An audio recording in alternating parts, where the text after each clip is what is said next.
Last দুদিন ধরে তো বৃষ্টি হলো, ওয়েদারটা ভালো ছিল, বাট আজকে আবার প্যাচপ্যাচে গরম, কোথাও বেরোতেই ইচ্ছা করে না। বাট বিকেলের দিকে বেরোলাম, আসলাম হচ্ছে বেলেঘাটায়।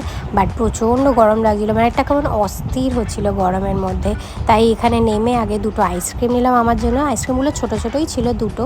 গিয়ে দেখলাম অভি গাড়ি ওয়াশ করছে, একেও আইসক্রিম খায় না, তাও একবার টেস্ট করলো। বাট আমি দুটো আইসক্রিম মজা করে খেলাম, আমার বেশ ভালো লাগে আইসক্রিম খেতে, আর এই গরমের মধ্যে তো আরোই ভালো লাগে। তারপরে গাড়ি ওয়াশ করে বললাম একটু চল ঘুরে আসি, একটু চা খেয়ে আসি। আর একটা লাইটসও আমাদের চেঞ্জ করার ছিল, তো সেটা করলাম। আর এই চা বিস্কিটটা খেলাম, অভি খায়নি, আমি খেলাম। দেন ওদের বাড়িতে গিয়ে আবার একটু রেস্ট নিয়ে রাতের বেলা আবার বেরোলাম ডিনার কি করব সেটার জন্য। তো ডিনারের জন্য আমরা নিলাম ফ্রাইড রাইস আর চিলি চিকেন। অনেক দিন পর খাচ্ছি, আমার অতটা ভালো লাগে না, বাট এই শপের ফ্রাইড রাইস চিলি চিকেন নাকি খুব ভালো খেতে। পার্সেলগুলো প্যাক করে নিয়ে দেন অভি গেল আবার পেট্রোল ভরতে। দেন পেট্রোল ভরে বাড়ি যেতে যেতে অনেকটাই রাত হয়ে যায়। অ্যান্ড এই হলো আমাদের ইয়ামি ডিনার, যেটা খেতে খুব ভালো ছিল। আর এটা হলো আমার প্লেট।